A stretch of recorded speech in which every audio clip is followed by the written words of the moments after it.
नमस्कार, big news big analysis में आप सभी का स्वागत है। मैं हूं संतोष चौधरी। बीएनबी में आज जिस बड़ी खबर का पूरा विश्लेषण वो कहा जा सकता है कि कनाडा की किरकिरी हुई है, और किरकिरी इसलिए हुई है कि कनाडा ने एक पत्र भारत भेजा था जिसमें कहा था कि 2023 में 18 जुलाई 2023 में हरदीप सिंह निज्जर, आतंकवादी हरदीप सिंह निज्जर की जो हत्या हुई थी उसमें भारत के कुछ राजनयिकों का हाथ था, और उसको लेकर एक लेटर, एक पत्र भारत भेजा।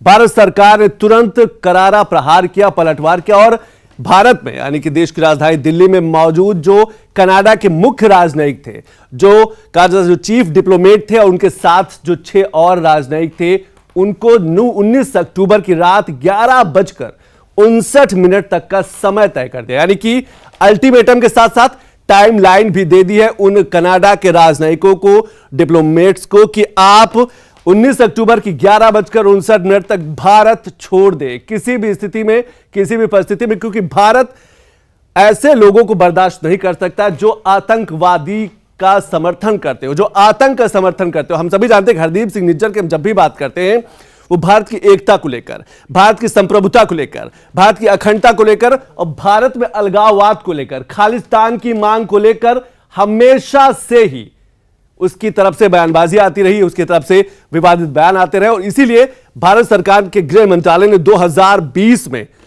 हरदीप सिंह निज्जर को आतंकवादी घोषित किया था। लेकिन 2023 में उसकी हत्या हो जाती, उसकी मौत हो जाती, और तभी से भारत और कनाडा के बीच के रिश्तों को लेकर भारत हमेशा कहता रहा है कि आप वो सबूत दीजिए कि अगर आपको लगता है कि भारत के राजनयिकों का हाथ है, या फिर यहां के एजेंट का हाथ, यहां की एजेंसियों का हाथ है, तो आप सबूत दीजिए। लेकिन कनाडा आज तक 2023 से लेकर ये 2024 चल रहा है, एक भी सबूत पेश नहीं कर पाया है। सिर्फ और सिर्फ अंतर्राष्ट्रीय मंचों पर कनाडा के जो प्रधानमंत्री जस्टिन ट्रूडो, वो भारत के खिलाफ ऐसी ही गलत बयानबाजी करते रहे। उन्होंने ये भी कहा, वहां कनाडा की तरफ से आया था कि लाओस जब प्रधानमंत्री मोदी पहुंचे थे तो और जस्टिन ट्रूडो और प्रधानमंत्री मोदी के बीच में मुलाकात हुई।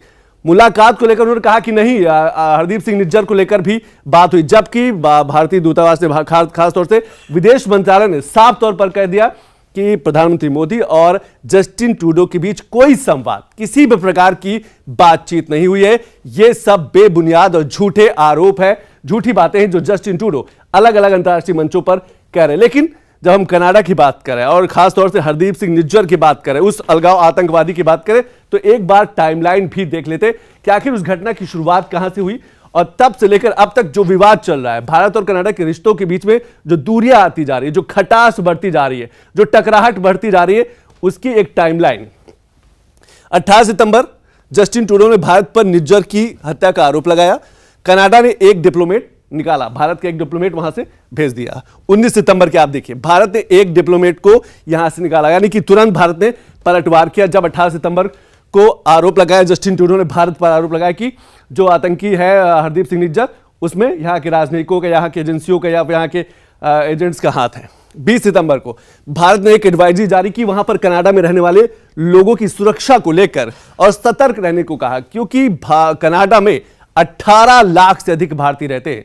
दुनिया का कनाडा ही एक ऐसा देश है जहां पर सबसे ज्यादा भारतीय रहते हैं। 21 सितंबर को भारत ने कनाडा के लोगों के लिए वीजा सेवाएं बंद की। ये आप समझ सकते हैं कि टाइमलाइन है कि 18 सितंबर से कहानी शुरुआत होती है। 18 सितंबर 2023 से लेकर ये लगातार 21 सितंबर को वीजा जो सेवाएं हैं वो बंद कर दी जाती हैं। 23 सितंबर को ट्रूडो बोले, यानी कि जस्टिन ट्रूडो कनाडा के प्रधानमंत्री कहते हैं कि भारत से सबूत शेयर किए गए हैं, जबकि ये कोरी कहावत, बेबुनियाद बात थी। आज तक एक भी सबूत नहीं शेयर किया गया है।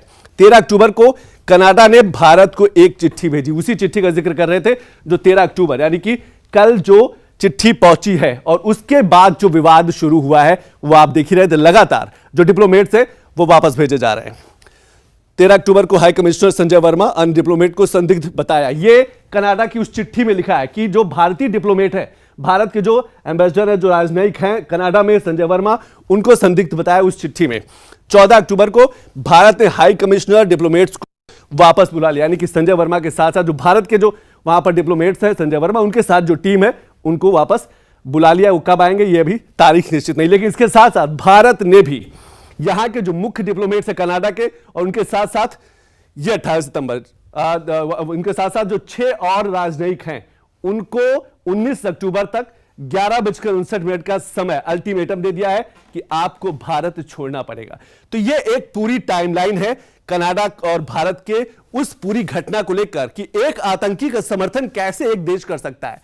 एक उस हरदीप सिंह निज्जर जो भारत की एकता, संप्रभुता और अखंडता के खिलाफ हमेशा आवाज उठाता रहा है, जो खालिस्तान की मांग करता रहा है, जो अलगाववाद की बात करता रहा है, उसके समर्थन में जस्टिन ट्रूडो कैसे खड़े नजर आते। इस पर एक रिपोर्ट देख लेते हैं, इसके बाद एक बड़ा विश्लेषण करेंगे। व्यापार पर कितना प्रभाव पड़ेगा, एजुकेशन और इमिग्रेशन पर कितना प्रभाव पड़ेगा, क्योंकि हम बता रहे हैं कि 18 लाख से ज्यादा भारतीय जो है कनाडा में रहते हैं और उसमें भी छात्रों की बड़ी भूमिका, यानी कि जो पढ़ाई करने वाले स्टूडेंट है उनकी बड़ी भूमिका। लेकिन सबसे पहले एक रिपोर्ट पर नजर डाल लेते हैं।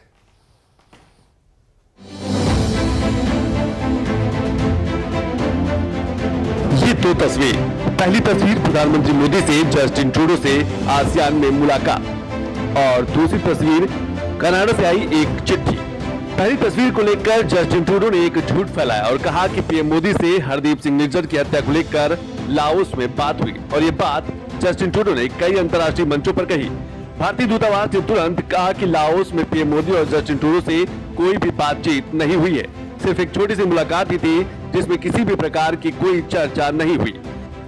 इसके बाद कनाडा सरकार ने एक चिट्ठी भेजी जिसमें आतंकी निज्जर की हत्या का आरोप भारतीय राजदूत संजय वर्मा और कुछ राजनयिकों पर लगा दिया। Canada has provided credible, irrefutable evidence of ties between agents of the government of India and a murder of a Canadian citizen on Canadian soil. Now it is time for India to live up to what it said it would do and look into those allegations. It is in the interest of both our countries and the peoples of our countries to get to the bottom of this. Canada stands ready to cooperate with India. जिसके बाद भारत ने कड़े तेवर दिखाते हुए Canada के 6 राजनयिकों को निष्कासित कर दिया और 19 अक्टूबर को रात 12 बजे तक भारत छोड़ने को कह दिया गया है। भारत ने फैसला खालिस्तानी आतंकी निज्जर हत्याकांड की जांच में भारतीय हाई कमिश्नर और डिप्लोमेट्स को पर्सन ऑफ द इंटरेस्ट के रूप में जोड़ने के बाद लिया है और इन कनाडाई राजनयिकों को बाहर का रास्ता दिखा दिया, जिसमें मुख्य diplomats Stewart Ross Pillar, Patrick Hebert, Mary Catherine Jolie, Rylan Ross, David Tritus, Adam James, Paul Oyuela, इन सभी राजनयिकों को भारत छोड़ने को कह दिया गया है। पर जस्टिन ट्रूडो की झूठ को भी देखते हैं कि आखिर अलग अलग अंतर्राष्ट्रीय मंचों पर ट्रूडो ने क्या कुछ कब कब कहा है। पहला झूठ कि लाओस में पीएम मोदी से निज्जर पर चर्चा। जस्टिन ट्रूडो का दूसरा झूठ, आतंकी निज्जर की हत्या में भारत का हाथ। जस्टिन ट्रूडो का तीसरा झूठ, आतंकी निज्जर मामले में भारत के राजनयिकों का हाथ। जस्टिन ट्रूडो का निज्जर प्रेम यूं ही नहीं है। कनाडा में पिछले कुछ वर्षों में जिस तरह से वोट पॉलिटिक्स कर रहे हैं, इसका असर कनाडा में भी पड़ रहा है।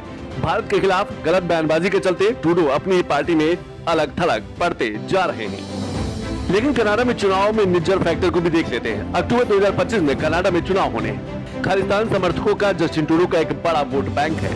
कनाडा की कुल आबादी 3 करोड़ 90 लाख है, जिसमें भारतीय मूल के लोग लगभग 18 लाख है। कनाडा की कुल आबादी का यानी कि 5%, जिसमें से सिख आबादी लगभग 8 लाख है। पिछले दिनों ही ट्रूडो सरकार में शामिल खालिस्तान समर्थक जगमीत सिंह की एनडीपी पार्टी ने अपना समर्थन वापस ले लिया था और ट्रूडो सरकार अल्पमत में आ गई थी और अब ये सारे झूठ और आरोप ट्रूडो अपनी वोट बैंक की सियासत को लेकर कर रहे हैं। तो झूठ और आरोपों के सहारे जस्टिन ट्रूडो चुनाव जीतने की तैयारी कर रहे हैं, क्योंकि अक्टूबर 2025 में वहां पर चुनाव होने और हम सभी जानते हैं कि जो खालिस्तान मांग करने वाले जो लोग हैं उनका एक बड़ा समर्थन जस्टिन ट्रूडो का, एनडीपी नेशनल डेमोक्रेटिक जो पार्टी है उसके जो जगमीत सिंह है, इससे पहले जो खालिस्तान समर्थक माने जाते रहे, इससे पहले जस्टिन ट्रूडो की सरकार को उन्होंने समर्थन दे रखा था। लेकिन कुछ महीने पहले कुछ विवाद के चलते उन्होंने उनका कहा जा सकता है जो सपोर्ट है वो हटा लेने के उसके बाद भी जस्टिन ट्रूडो की सरकार, क्योंकि दूसरी पार्टियों ने समर्थन दे दिया। तो कुल मिलाकर कहा जा सकता है कि चुनावी गणित है, लेकिन क्या किसी देश की एकता के साथ, क्या किसी देश की अखंडता के साथ, उसकी सुरक्षा के साथ ऐसे खिलवाड़ किया जा सकता है? आतंकवादी किसी भी देश का हो वो आतंकवादी है और आतंकवादी को पनाह देना, उसका संरक्षण देना अपने आप में एक बड़ा गुनाह बन जाता है और शायद इसीलिए भारत ने करारा पलटवार किया है जस्टिन ट्रूडो की उस झूठ को लेकर, कनाडा की उस बेबुनियाद बातों को लेकर जो शुरुआत से 2023 से जब से हरदीप सिंह निज्जर की हत्या होती तब से लेकर अब तक कनाडा कई बड़ी बातें अलग अलग तरीके से बातें कर चुका है कि सबूत पेश करिए। आज तक एक भी सबूत जो है कनाडा पेश नहीं कर पाया है भारत को कि भारत का ऐसे मामलों में हाथ। एक बड़ा पैनल हमारे साथ जुड़ा, उनका परिचय कर दे। हमारे साथ हमारे स्टूडियो में संजय गुप्ता जी हैं, देश के जाने माने राजनीतिक विश्लेषक है। इसके साथ साथ देश के जाने माने अर्थशास्त्री मनोज कुमार अग्रवाल जी हैं। मनोज जी, आपका भी बहुत बहुत स्वागत। और विदेशी मामलों के जानकार अमित निरंजन जी भी कानपुर से जुड़े। अमित जी, आपका भी बहुत बहुत स्वागत। लेकिन शुरुआत अब संजय जी आपसे करना चाहूंगा। भारत और कनाडा के रिश्तों की अगर हम बात करें तो हमें लगता है आजादी के बाद से भारत और कनाडा के रिश्ते बहुत ही प्रगाढ़ रहे, व्यापारिक रहे, और एक बड़ी आबादी भारत की कनाडा में रहती। कनाडा में कई ऐसे क्षेत्र हैं जहां पर वहां पर उसको मिनी पंजाब कहा जाता है। 18 लाख से ज्यादा भारतीय हैं। इन रिश्तों की कड़वाहट का असर किस तरीके से आप देख पा रहे हैं? देखिए संतोष जी, तो जो कुछ हो रहा है तो सबसे पहली बात दिस इज वेरी अनफॉर्चुनेट। ये ऐसा नहीं होना चाहिए था, लेकिन हमें ध्यान रखना चाहिए कि देखिए जैसे आपने स्वयं कहा, जब से कनाडा इंडिया के रिलेशन स्टैब्लिश हुए हैं तब तक ठीक ठाक चल रहा था। माइनर इरिटेंट्स रहे, हालांकि 1974 में जब प्लूटोनियम, जब वो कनाडा भारत को देता था अपना जो न्यूक्लियर फ्यूल देता था, उस समय भी उसने एक 1974 में भारत ने पोखरण ब्लास्ट किया था। उस समय भी थोड़ा सा एक इरिटेंट डेवलप हुआ था, लेकिन इस प्रकार का इरिटेंट कभी भी नहीं डेवलप हुआ जो आज के संदर्भ में हो रहा है। अब हमें थोड़ा इस परिप्रेक्ष्य में देखना चाहिए कि जस्टिन ट्रूडो साहब जब से कनाडा के प्रधानमंत्री बने हैं 2015 में, this is the second term he is running into, और ये जो पहला जो इनका टर्म था ये बड़ा लैक लेस्टर परफॉर्मेंस वाला रहा। जितना उम्मीदें थी उनकी सरकार से उतना हुआ नहीं।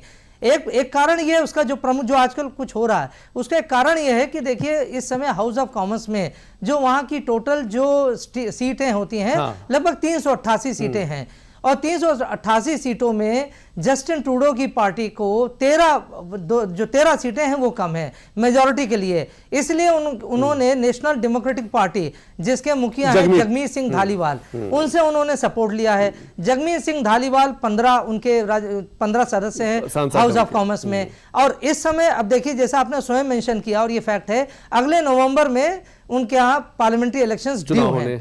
इस समय जितने भी रेटिंग्स आ रही हैं, नेशनल और इंटरनेशनल जो रेटिंग्स आ रही है गवर्नमेंट के, उस रेटिंग ने इनकी स्थिति को दिखाया बहुत ही नाजुक है। He is not enjoying good reputation among the Canadian population. और इस समय एक तरफ तो ये, दूसरी तरफ जहां इतना फ्रेजाइल इनका रेटिंग हो गई है, दूसरी तरफ यह है कि सरदारों को जो यानी सिख पॉपुलेशन, वो सिख पॉपुलेशन काफी डोमिनेंट है, खासतौर से ब्रिटिश कोलंबिया में, जहां पर उनकी अपनी सरकार है। केवल अपने एक ब्रिटिश कोलंबिया में सरकार है, लेकिन अन्य प्रांत जैसे अल्बर्टा है, जैसे ओंटारियो है, या मैनिटोबा है, या सैस्कैचुअन जो उनका एक प्रांत है, वहां पर जगमीत सिंह धालीवाल की जो पार्टी है न्यू डेमोक्रेटिक पार्टी, वो अपोजिशन की मेन पार्टी है। तो एक प्रकार से ट्रूडो की गवर्नमेंट बहुत हद तक इस पर आकर आधारित हो गई है, और एक तरीके से ये एक ब्लैकमेलिंग ही कहा जा सकता है, सामान्य भाषा में कहा जाए तो। एक प्रकार से वो उनकी गवर्नमेंट को चला रहे हैं जो जगमीत सिंह धालीवाल है। It is not the same Trudeau who came to power in 2015 as a good public leader. जब 2015 की अगर आप उनके इलेक्शन स्पीचेस को अगर आप देखिए, उस समय उन्होंने कहा था कि उनका सभी देशों के साथ अच्छा मित्रवत संबंध रहेगा। स्टीफन हार्पर जो कनाडा के इससे पहले के प्रधानमंत्री थे, उन्होंने इंडिया और कनाडा के मित्रवत संबंध के लिए बहुत अच्छे प्रयास किए, और बहुत अच्छे से सरकारें चल रही थी, दोनों के बायलैटरल रिलेशंस बहुत अच्छे चल रहे थे। लेकिन 2015 के बाद जैसे इनकी सरकार आती है और कुछ वर्ष बीतने के बाद, ठीक है संजय जी, मैं एक चीज आपसे समझने की कोशिश करूंगी कि क्या एक आतंकी को संरक्षण करना, क्योंकि हरदीप सिंह निज्जर को हम सभी जानते हैं कि किस तरीके से वो भारत के खिलाफ हमेशा आग उगलता रहा है, अलगाववाद की बात करता रहा है, खालिस्तान की मांग करता रहा है, भारत की एकता अखंडता। पंजाब में कई ऐसे अगर पुराने मामले हैं, हम अभी उसकी टाइमलाइन भी दिखाएंगे, उसकी जो क्राइम कुंडली वो भी दिखाएंगे, कई बम ब्लास्ट में उसका नाम है। लेकिन क्या जस्टिन ट्रूडो को उसके समर्थन में खड़े हो जाना, या फिर अपनी सरकार को बचाने को लेकर कहां तक जायज है? अमित जी, इस पूरी घटना को किस तरीके से देख पा रहे हैं? क्योंकि 2020 में गृह मंत्रालय ने साफ तौर से हरदीप सिंह निज्जर को आतंकवादी घोषित किया, 2023 में उसकी मौत हो जाती है। तब से लेकर अब तक कई घटनाक्रम, कई तरीके की भारत और कनाडा के रिश्तों में कहा जा सकता है कि खटास आती गई है। किस तरीके से इस पूरे घटनाक्रम को आप देख पा रहे हैं? सर, इसमें 3 मेन फैक्टर हैं। सबसे इंपॉर्टेंट पहला फैक्टर है वो है कि डोमिनेंसी।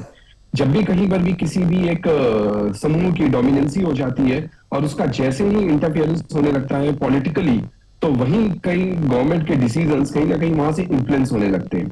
दूसरा फैक्टर यह है कि कनाडा को पता है कि इंडिया इंडिया वो इंडिया नहीं रहा है जो इंडिया अपने लिए डिफेंसिव नहीं हुआ करता था, बट यहाँ पर चूक हो गई ट्रूडो साहब से। उनको लगा कि इंडिया आज की डेट में भी अपने आप के स्टैंड को लेने में असमर्थ है, कहीं ना कहीं उसको फिर से यूएस पर डिपेंडेंसी करनी पड़ जाएगी। यूएस इनडायरेक्टली कनाडा के सपोर्ट में रहता है, वो डायरेक्ट तो नहीं आता लेकिन हाँ उसका सपोर्ट कहीं ना कहीं रहता है। इसलिए यही एक रीजन था कि जब उस पीरियड में अमेरिकन गवर्नमेंट ने साफ कह दिया था कि कनाडा को अगर मेरी इंटेलिजेंस की जरूरत पड़ेगी तो हम अपनी इंटेलिजेंस कनाडा को सपोर्ट करने में बिल्कुल देंगे, लेकिन उसके बावजूद भी इंडिया का स्टैंड सेटबैक नहीं हुआ। तीसरी बात आती है कि इकोनॉमी इंटरफेरेंस।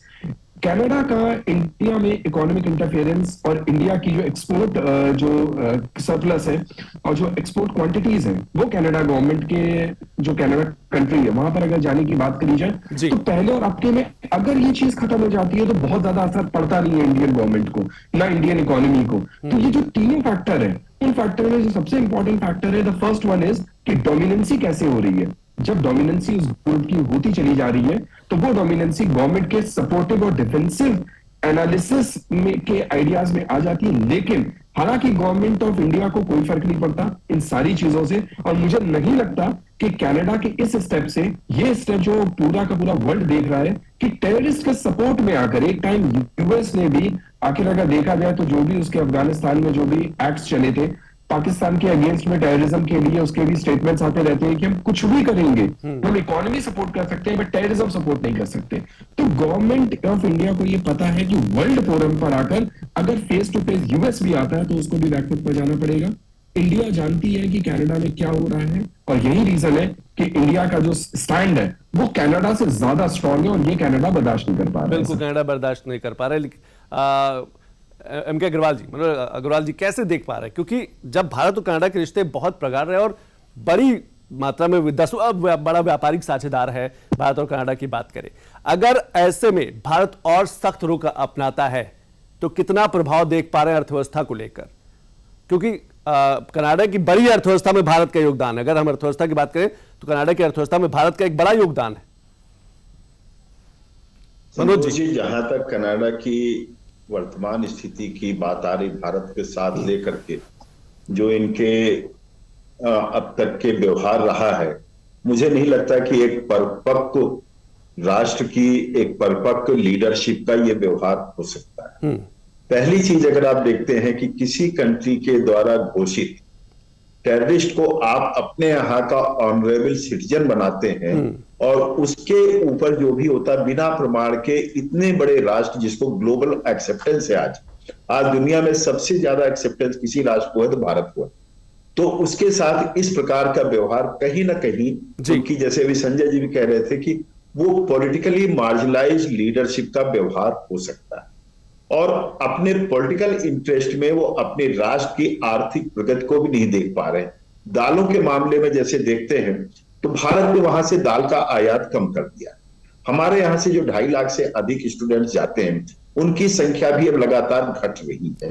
अब 22 में मैक्सिमम था, 23 से बढ़ा, लेकिन उसके बाद ये संख्या घट रही है क्योंकि वीजा को लेकर जिस प्रकार से पिछले वर्ष ऊहापोह हुआ, इसी प्रकार से जो कनाडा के साथ हमारे व्यापारिक संबंध होने चाहिए थे, जिस पर नेगोशिएशन शुरू हो गया था, वो रुक चुका है और उसका भारत से ज्यादा जो सर्वाधिक लाभ होता वो कनाडा की अर्थव्यवस्था को होता। आज भारत की अर्थव्यवस्था बहुत तेजी से आगे बढ़ रही है। विश्व की तमाम अर्थव्यवस्थाएं, बड़ी अर्थव्यवस्थाएं, कनाडा बड़ी अर्थव्यवस्था में नहीं आता। उसको देखते हुए भारत के साथ अपने संबंध मजबूत करना चाहते हैं, लेकिन मैं यही कहूंगा कि वहां की कमजोर लीडरशिप, लैक ऑफ विजन जिसको कह सकते हैं, उस तरह की लीडरशिप और 18% वोट वाली एक जिसको कह सकते हैं वामपंथी एंटी इंडिया पार्टी, चीन से प्रभावित मानते हैं कनाडा को? क्या चीन से प्रभावित मानते हैं कनाडा को? देते हुए दिखाई पड़ा। क्या चीन से भी प्रभावित मानते हैं कनाडा को? जी जी, क्योंकि ये जो मामला पूरा का पूरा है प्योर इलेक्टोरल पॉलिटिक्स, जो कि एक बनाना रिपब्लिक के पैटर्न पर हो सकता है, वो है। अगर हम ट्रूडेो की पार्टी को देखते हैं तो वोट शेयर में 21 में इनका वोट शेयर, जो सेकंड लार्जेस्ट अपोजिशन पार्टी है, उससे इनका वोट शेयर भी कम। सीटें जरूर ज्यादा इनको मिली लेकिन इनका वोट शेयर कम रहा। तो ये सारी चीजें शो करता है कि कहीं ना कहीं पैनिक। और आप देखिए, इसी जगमीत सिंह की पार्टी ने इन्हीं प्रधानमंत्री के साथ दुर्व्यवहार भी बीच बीच में किया है।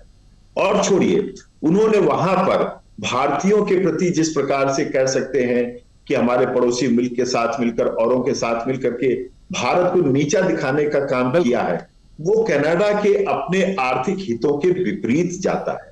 भारत जैसी उभरती अर्थव्यवस्था के साथ आज चीन भी ये नहीं सोचता है कि डायरेक्ट कन्फ्रंटेशन कर ले।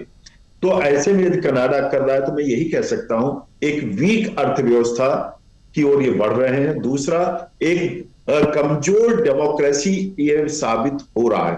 सत्ता के लिए कर रहे हैं, लेकिन जो वहां की तस्वीर उभर रही है उसमें निश्चित तौर पर टुडे कहीं पर भी 25 के इलेक्शन में एज बनाते हुए नजर नहीं आता। बिल्कुल, मैं एक सवाल के साथ आपके पास आऊंगा, लेकिन उससे पहले हरदीप सिंह निज्जर की हम टाइमलाइन देख लेते, क्राइम कुंडली देख लेते। और मेरा सवाल यह रहेगा मनोज जी आपसे कि जहां एक तरफ यूरोपीय देश, अमेरिका, ऑस्ट्रेलिया जैसे जो देश हैं वो भारत से नजदीकी बढ़ाना चाहते हैं, कनाडा जिस तरीके से दूरियां बढ़ा रहा है, क्या इसका खामियाजा कनाडा को भुगतना पड़ेगा अर्थव्यवस्था के रूप में, रोजगार के रूप में? और कई बड़ी कनाडा की 600 से ज्यादा कंपनियां, छोटी बड़ी कंपनियों को अगर मिला ले तो 600 से ज्यादा बड़ी कंपनियां भारत में है, अलग अलग राज्यों में काम कर रही है कनाडा की। तो आप समझ सकते हैं कि कनाडा और भारत के रिश्ते व्यापारिक, आर्थिक कितने मजबूत है। लेकिन हरदीप सिंह निज्जर की एक टाइमलाइन, क्राइम कुंडली देख लेते हैं कि हरदीप सिंह निज्जर, जो आतंकी हरदीप सिंह निज्जर है, वो क्या कुछ रहा है।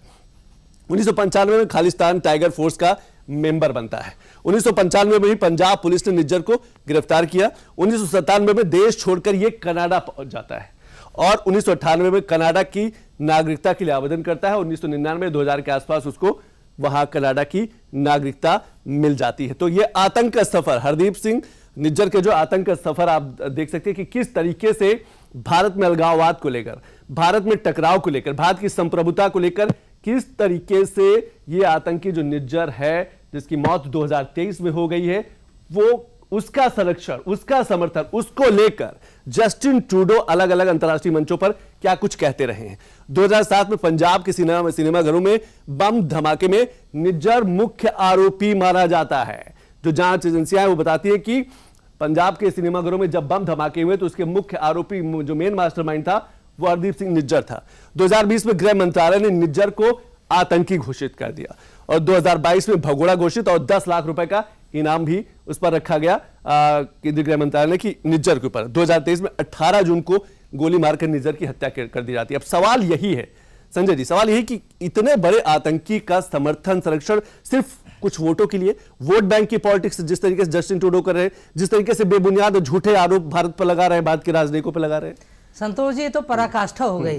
किसी एक बहुत इंपॉर्टेंट पॉलिटिकल कमेंटेटर ने कहा कि जिस तरह का काम कर रहे हैं ट्रूडो साहब, इट इज जुवेनाइल डिप्लोमेसी, यानी बच्चों की तरह से ये कूटनीति को खेल का तमाशा बना लिया है। जिस तरह से कहना नहीं चाहिए, एक सड़क छाप, एक आतंकवादी को आपने उठाकर अपने सरकार में इतना बड़ा आप सम्मान दे रहे हैं, इसका अंत उसी तरह से होगा जैसे हमारा एक पड़ोसी देश है जहां पर आतंकवाद की फैक्ट्री चलती है। आज वो देश कहां, हम कहां। उसी तरह से कनाडा का भी यही हाल होने वाला है, क्योंकि जैसे आपने स्वयं कहा, ये बिल्कुल इंपॉर्टेंट फैक्ट है कि आज लिबरल पार्टी के जो खुद के उनके सदस्य, there is a signature campaign, दो दलों में बढ़ती जा रही है इनकी पार्टी, खुद दो दलों में बढ़ती आ रही है। सिग्नेचर कैंपेन इनके अगेंस्ट लॉन्च कर दिया गया है। बहुत रिसेंटली एक इनके यहाँ इलेक्शन हुआ था, एक किसी कोई सीट बाई इलेक्शन हुआ था, उस बाई इलेक्शन में कंजर्वेटिव पार्टी का मेंबर जीता था। करंट रेटिंग जो दिखा रही है, कंजर्वेटिव पार्टी इज लीडिंग और ये पिछले 2-3 साल से ट्रेल कर रहे हैं। बौखलाहट है, ये बौखलाहट है बिल्कुल से, इनका फ्रस्ट्रेशन है, ये इनको समझ में नहीं आ रहा क्या। और ये कई बार ये कहा गया कि देखिए, जब आप एक ठीक है, एक समुदाय है, एक वो ग्रुप है, लेकिन इतना बड़ा भारतीय समुदाय वहां पर है, जैसे आपने स्वयं कहा 20 लाख वहां पर भारतीय रह रहा है, इंडियन डायस्पोरा। उस इंडियन डायस्पोरा में ये जो इनकी संख्या है 8% है। आप समझ लीजिए जो नॉन सिख जो डायस्पोरा है वो इससे कहीं ज्यादा है। आज जस्टिन ट्रूडो के ऊपर यही चार्ज लग रहा है, क्या उनकी पार्टी, लिबरल पार्टी, केवल एक माइनॉरिटी ग्रुप के लिए काम कर रही है या पूरे समुदाय के लिए, अल्पसंख्यक समुदाय के लिए काम कर रही है। कई बार इसको इस बात की चेतावनी दी है उनकी पार्टी ने कि आप भारत के साथ संबंध सुधार लीजिए, क्योंकि भारत एक बहुत बड़ी शक्ति हो रहा है, बन रही है। इस समय भारत का जो व्यापार पहुंच गया, फॉरेन एक्सचेंज रिजर्व लगभग $700 बिलियन है। लेटेस्ट फिगर तो $705 बिलियन बता रही है। Already we are touching the mark of $4 trillion economy. इतनी मजबूती से जो देश बढ़ आगे और जिससे आज पूरा पाश्चात्य देश, पूरे पश्चिम के देश पूरे गैर पश्चिम देश से मित्रता करना चाहते हैं, उसको आप किस तरह से नजरअंदाज कर रहे हैं? ये एक सुसाइडल स्टेप कहा जा रहा है लिबरल पार्टी के लिए। This is the beginning of the end of the current Trudeau government. बिल्कुल, ये सबसे बड़ा सवाल उठता है। आप समझ लीजिए कि कनाडा की कुल आबादी लगभग 3 करोड़ 90 लाख, 4 करोड़ मान लेते हैं। उत्तर प्रदेश की अकेले राज्य की, यूपी की आबादी 25 करोड़ से ज्यादा है। यानी कि आबादी से, यहां की आबादी की बात करें, वहां की आबादी की बात करें तो लगभग 6 गुने का अंतर है।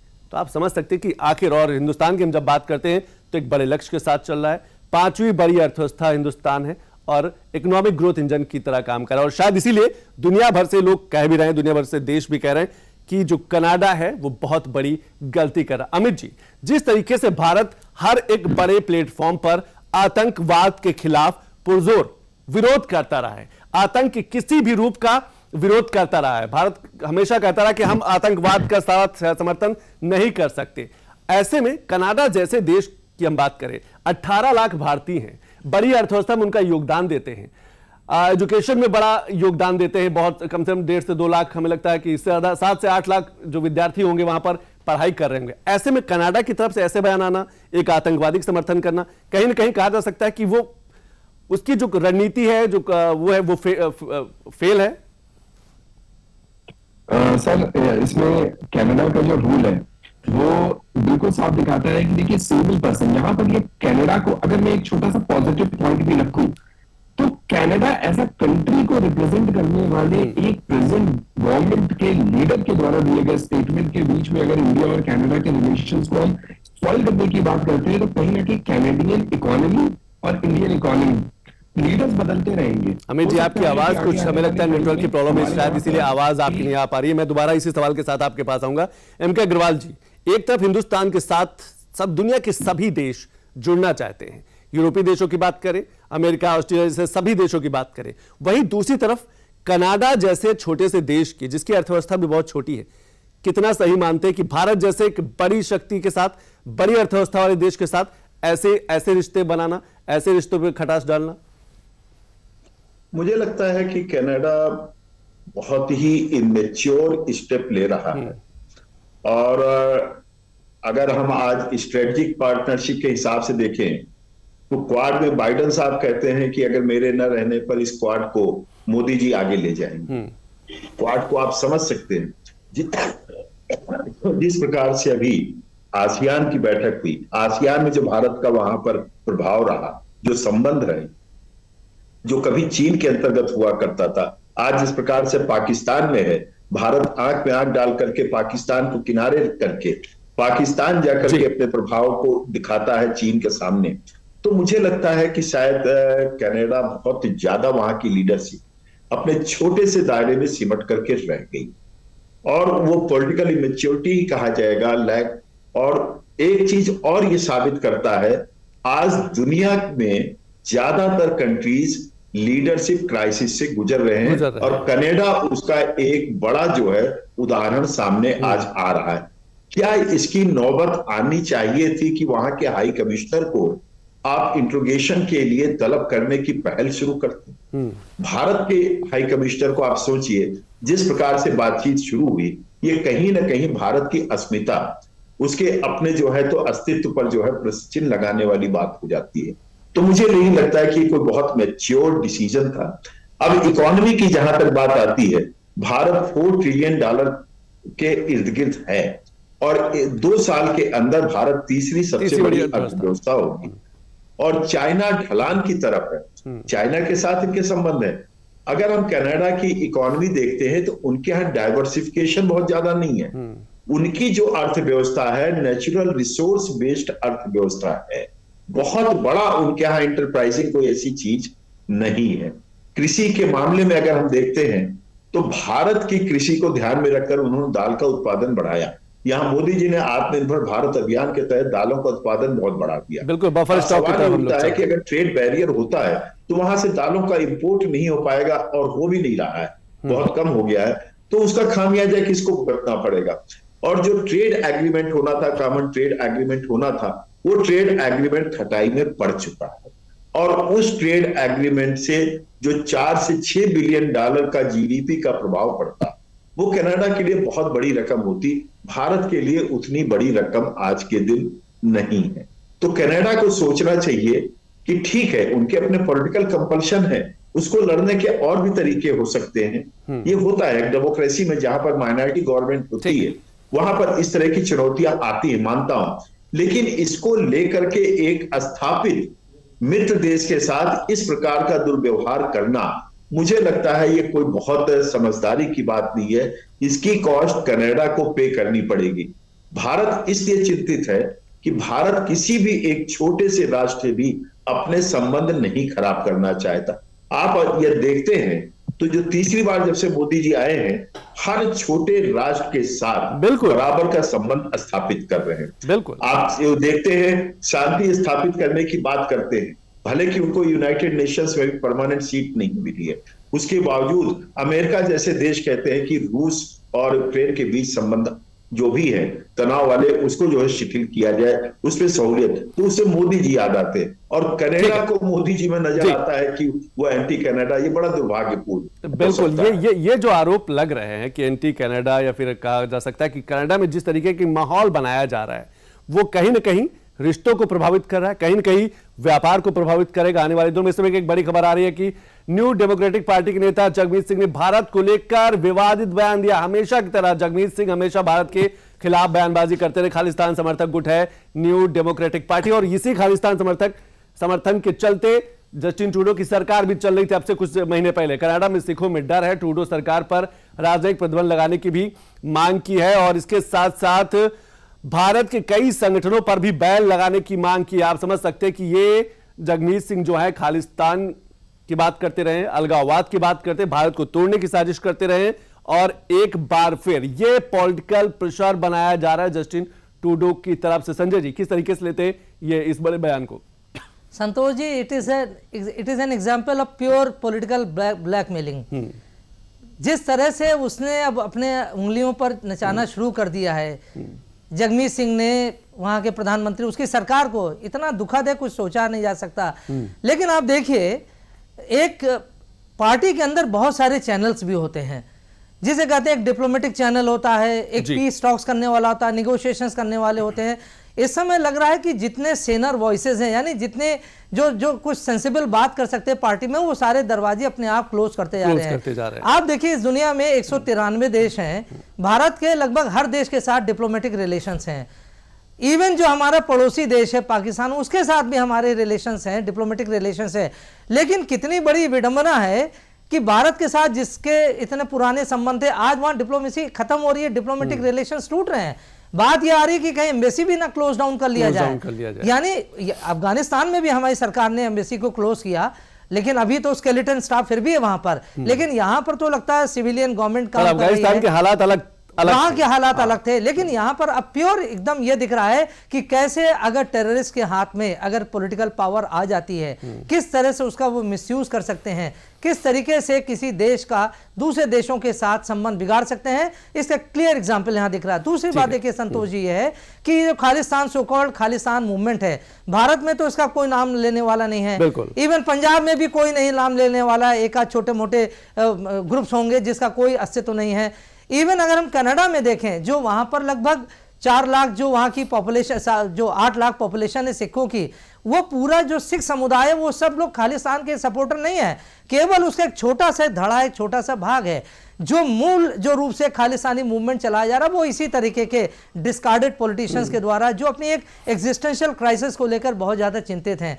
आप देखिए, हरजीत सिंह निज्जर का तो नाम है ही है। अभी पिछले साल 1-2 सालों के अंदर जो सिख फॉर जस्टिस वाला जो चला था, जो पंजाब के जितने वहां से जो धरना प्रदर्शन जा रहे थे, जो तथाकथित 3 काले कानून जो जिसके बारे में कहा जाता, उसमें इन्हीं लोगों का हाथ था।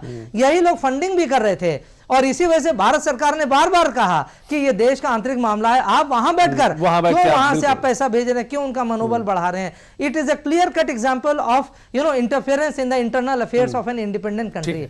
लेकिन नहीं समझ में आ रहा था। तो आज संतोष जी, दिक्कत ये हो गई है कि अभी तक तो देखिए बहुत कुछ चल रहा था, बार बार भारत सरकार डोजियर भेजती थी, ये टेररिस्ट आपके यहाँ के हैं जो हमारे इंटरफेयर कर रहे हैं। 1984 में भी आप जानते हैं कौन कौन लोग इन्वॉल्व थे, लेकिन कोई एक्शन नहीं हुआ। आज दिल्ली में जो सरकार है वो बदल चुकी है, पिछले 10 सालों से सरकार बदल चुकी है और संभवतः वो यही नहीं एक्सेप्ट कर पा रहे हैं कि कैसे ये लोग अब हमको चैलेंज करने लगे, हम क्यों नहीं, ये हमारी बात क्यों नहीं मान रहे हैं। तो सारी समस्या यहीं पर है। बिल्कुल कहा जा सकता है कि जिस तरीके से पॉलिटिकल विल जो होता है, राजनीतिक जो दृढ़ इच्छा शक्ति होती है, वो दो देशों के रिश्तों को और मजबूत करती है। एम.के. अग्रवाल जी, क्या कनाडा अगर ऐसे ही बयानबाजी करता रहा, ऐसे ही आतंकवाद का समर्थन करता रहा, ऐसे ही आतंकियों को संरक्षण देता रहा, तो अलग थलग पड़ जाएगा?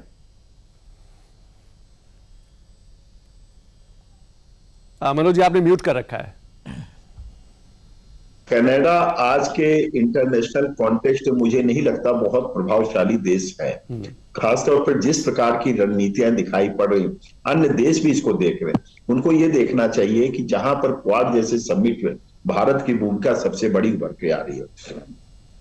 आसियान में अगर हम देखते हैं, रूस उक्रेन के बीच तनाव के बीच देखते हैं, मिडिल ईस्ट के तनाव में भारत की बढ़ती भूमिका को देखते हैं, और भारत जो हमेशा से शांतिप्रिय देश रहा है, और भारत ने पहले से इनको टेररिस्ट डिक्लेयर कर रखा है। अभी एक नहीं, वहां पर बहुत सी बड़ी लिस्ट है जो टेररिस्ट वहां पर है। उस पर अभी जो है वहां का शासन प्रशासन कोई ध्यान नहीं दे रहा। एक मित्र राष्ट्र के नाते ये आवश्यक हो जाता है कि कम से कम जो ओपनली सरकार के द्वारा डिक्लेयर टेररिस्ट, उनको मेन स्ट्रीम में ना रखा जाए। क्या वहां पर इतनी जो है गिरावट आ चुकी है, वहां की पॉलिटिक्स में इतनी गिरावट आ चुकी है कि एक छोटा सा वर्ग, समुदाय नहीं, क्योंकि समुदाय वहां पर इसमें नहीं शामिल है, उसका एक वर्ग जो पाकिस्तान से प्रभावित है, पाकिस्तान के इशारे पर चल रहा बहुत छोटा सा वर्ग, वो पॉलिटिकल अपने दंड-फंद के तौर पर वो पॉलिटिकली अपने को आगे स्थापित कर ले गया है। उसके दुष्प्रभाव में क्या कनाडा की लीडरशिप अपने राष्ट्र के स्वाभिमान को, अपने राष्ट्र की प्रगति को इस तरह से चूर-चूर करेगी? समस्या यहां पर ये आ रही है। ये कनाडा के लिए बहुत भारी पड़ने वाला है। भारत नहीं चाहता है कि जिसके साथ हमेशा से संबंध अच्छे रहे, वहां पर इस प्रकार से अचानक ये नौबत आए। क्या वजह थी कि उनके पास अगर सबूत था तो भारत सरकार को क्यों नहीं सौंपे? बिल्कुल।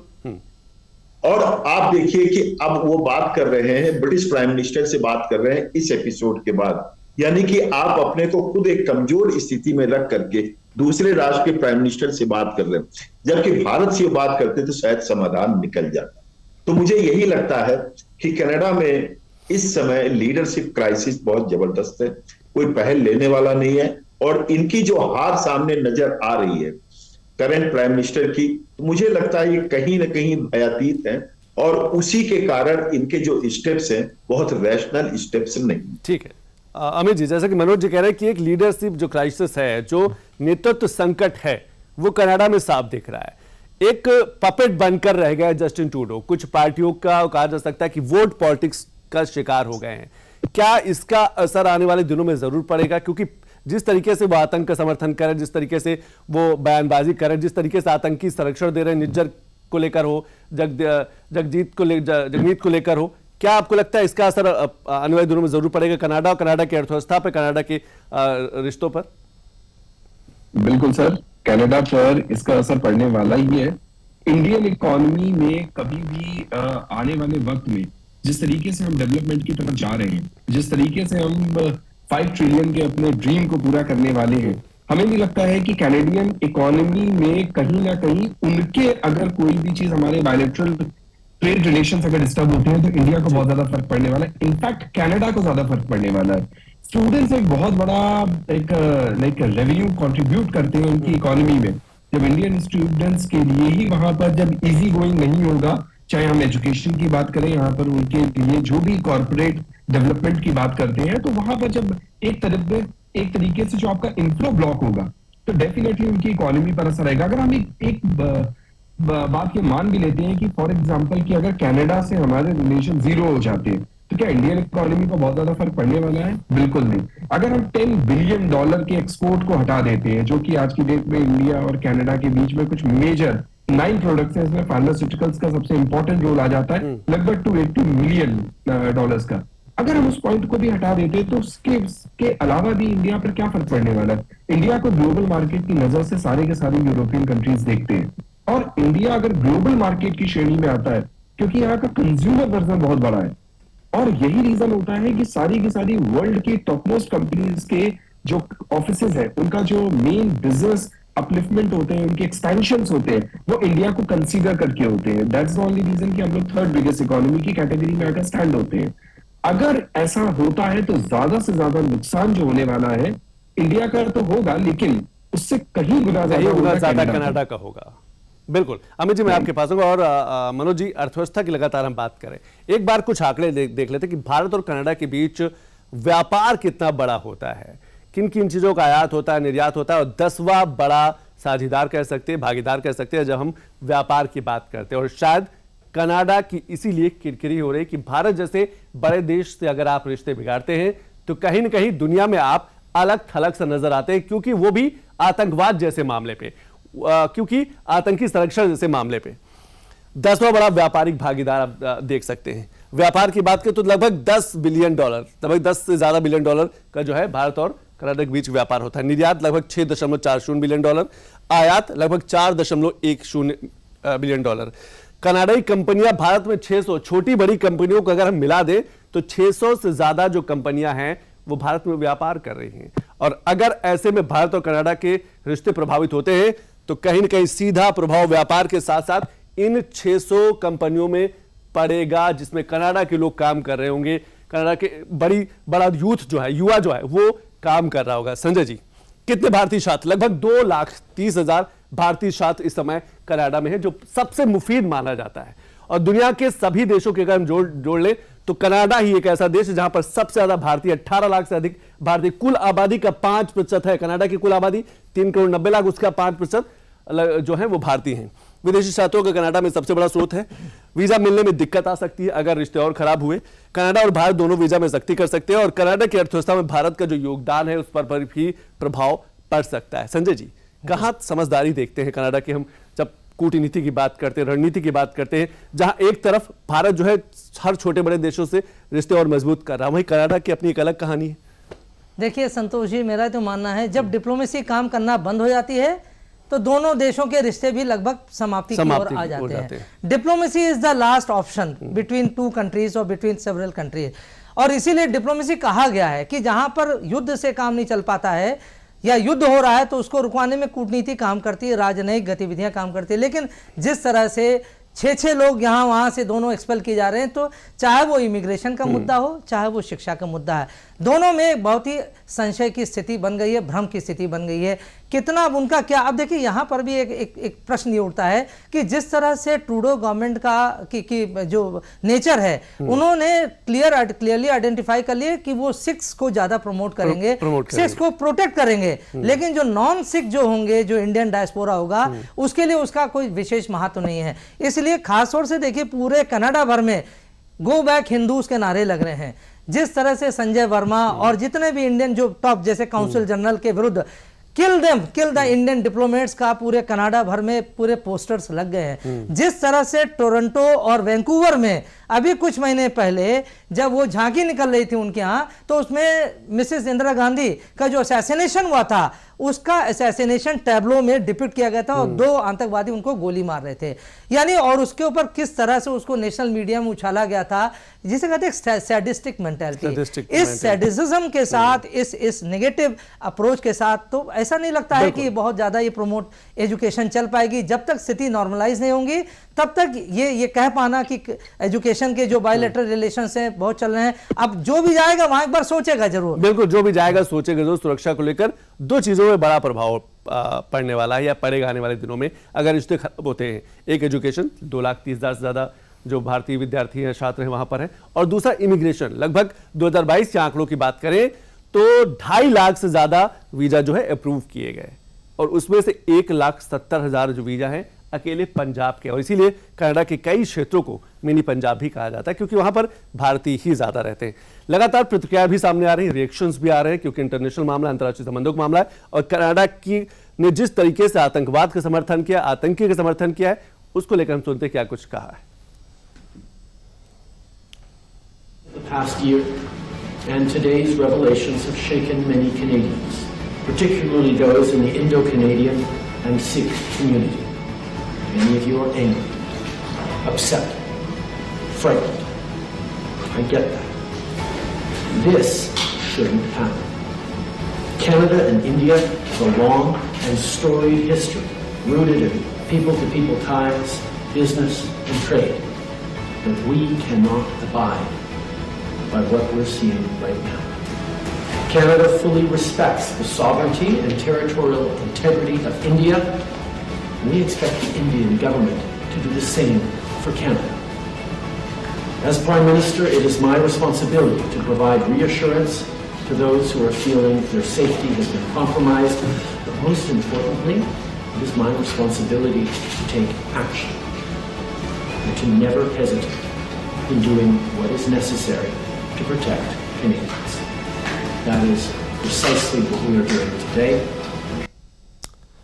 तो भारत के साथ बिगड़ते रिश्तों को लेकर दुनिया भर में कनाडा की किरकिरी हो रही, क्योंकि भारत कनाडा की अर्थव्यवस्था में बड़ा योगदान देता है। मनोज कुमार अग्रवाल जी किस तरीके से देख पा रहे हैं, क्योंकि रिश्ते धीरे धीरे बिगड़ते ही जा रहे हैं। राजनयिक अभी वापस आए हैं, लेकिन क्या लग रहा है कि आने वाले दिनों में और बड़े एक्शन और बड़े कहा जा सकता है कि सख्त रवैया अपनाया जा सकता है भारत की तरफ से? मुझे लगता है कि जिस प्रकार से डिप्लोमेटिक रिलेशंस आज जो है डैमेज हुए हैं, खास तौर पर दोनों तरफ से हाई कमिश्नर्स को रिकॉल करना, भारत ने एक्सपेल किया और वहां से वापस बुलाया, तो ये आप समझ सकते हैं कोई छोटा कदम नहीं है। और टॉप के 6 जो वहां पर डिप्लोमेटिक स्टाफ है उनको वापस बुलाना, ठीक है, अभी हमारे वहां पर हाई कमीशन नहीं बंद हो रहा है, लेकिन अब वहां डिसीजन मेकिंग प्रभावित होगा, वहां पर जो हमारे डिप्लोमेटिक मूवमेंट है वो प्रभावित होंगे। इन्वेस्टमेंट जो भारत में आज इन्वेस्टमेंट की प्रबल संभावना बढ़ रही है, भारत बार बार कह रहा है कि हमारे विकास में हम चाहते विश्व का हर देश पार्टनर बने, उसमें सहयोगी बने, उससे लाभान्वित हो। वो छोटे छोटे देशों कंबोडिया, लाओस तक से वो कह रहा है कि हमारे यहाँ आप पार्टनर बनिए। मुझे ये नहीं समझ में आ रहा है कनाडा ऐसी परिस्थिति क्यों उत्पन्न कर रहा है कि जो यहाँ पर लाभ ले सकता था। ट्रेड रिलेशनशिप यदि हम देखते हैं तो कनाडा के विपरीत जा रहा है, और यदि यहां से विद्यार्थी जाना कम हो जाते हैं तो वहां पर ट्रेड का ही नुकसान नहीं होगा संतोष जी, वहां के कई कॉलेज और यूनिवर्सिटी में ताला लगने की नौबत आ सकती है, जो कि कनाडा के लिए दीर्घकालीन नुकसान होगा। आज ऐसी स्थिति में जब भारत चाह रहा है कि विदेशी यूनिवर्सिटी भारत में आए और क्वालिटी एजुकेशन और भारत के रीति नीति के साथ काम करके अपना निवेश करें, ऐसे में वो अपने यहाँ कभी अगर यूनिवर्सिटी और कॉलेज बंद कर रहे हैं तो आप समझ सकते हैं ये बहुत अच्छी रणनीति उनके लिए नहीं। कृषि में जो थोड़ा सा उठान आ रहा था उनके यहाँ, वो भारत की वजह से आ रहा था, क्योंकि भारत बड़ा देश। तो मैं वही कह रहा था, कृषि में उनके यहाँ पतन की स्थिति आगे बढ़ते उसके पहले गिरावट आ गई। अभी तक तो ट्रेड की वजह से नहीं, अभी ये हुआ कि भारत ने स्वयं उत्पादन, यदि मान लीजिए उनके ट्रेड को रोक के आसपास के और कंट्री से इंपोर्ट करता है भारत, ये कनाडा के लिए दीर्घकालीन नुकसान होगा। बिल्कुल। और जहां तक ये बात रही, मुझे नहीं लगता कि भारत जो कंपनियां हैं उनको कहीं पर डिस्टेबलाइज होने देगा, लेकिन निश्चित तौर पर जब एक टेम्पो खराब होता है, मूड खराब होता है, तो उनका भी लगता है कि यहाँ पर बहुत ज्यादा रह करके क्या करें। तो एक जो जिसको कहते हैं ना, विश्वास का वातावरण जब टूटता है तो सबसे पहली कैजुअलिटी व्यापार।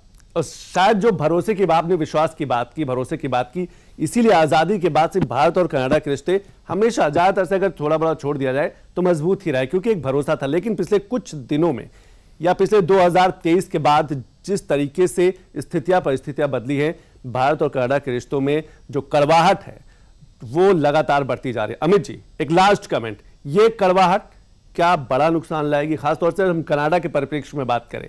600 से ज्यादा कंपनियां हैं और भारत कनाडा के रिश्ते हैं, भारतीय विद्यार्थी भी वहां पर है।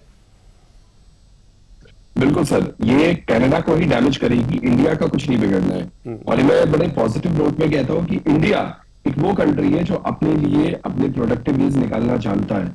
जो ट्रूडो कर रहे हैं आज, उनकी गवर्नमेंट उनको पता है कि आने वाले टाइम में उनकी गवर्नमेंट को क्या नुकसान होने वाला है। उनकी डिपेंडेंसी अगर बढ़ती चली गई तो उस डिपेंडेंसी का नुकसान उनको अपने इंटरनल पॉलिसीज एंड प्लान्स में होने वाला है। इंडिया के लिए कोई ऐसा नुकसान नहीं होना है। अगर हम एक बात छोटी सी देखें कि अगर कोई भी इंडियन स्टूडेंट्स के लिए कोई जगह बंद होती है, फॉर एग्जांपल अगर यूक्रेन में कोई प्रॉब्लम आई या रशिया में कोई प्रॉब्लम आई, तो क्या इंडियन स्टूडेंट्स ने अपनी एजुकेशन रोक दी? बिल्कुल नहीं। उनके लिए और ऑल्टरनेटिव्स हैं, वो अपने उन ऑल्टरनेटिव्स को ढूंढना स्टार्ट कर देते हैं और वहां पर गवर्नमेंट उनको सपोर्ट करती है। उसी तरीके से अगर कनाडा में अगर ये प्रॉब्लम्स आना स्टार्ट हो गई है, तो अगर इंडियन स्टूडेंट्स ने वहां पर जाना बंद कर दिया तो नुकसान कनाडा को है, उनकी इकोनॉमी को है। बहुत ज्यादा असर नहीं पड़ता है, मैं मानता हूं कि $10.50 बिलियन एक बड़ा फिगर है। बिल्कुल सही कहा कि उसके अलावा बहुत भी ज्यादा अगर- असर भारत में पड़ने वाला नहीं है, लेकिन जिस तरीके से भारत एक बड़ी जैसे कि भारत की जो फॉरेन पॉलिसी है, जिस तरीके से विदेश नीति है, जिस तरीके से हर छोटे बड़े देश को साथ लेकर चलने की जो पद्धति है, जो परंपरा है, उसको जिस तरीके से आगे बढ़ाया जाने वाले दिनों में भारत इसीलिए एक इकोनॉमिक ग्रोथ इंजन के रूप में है।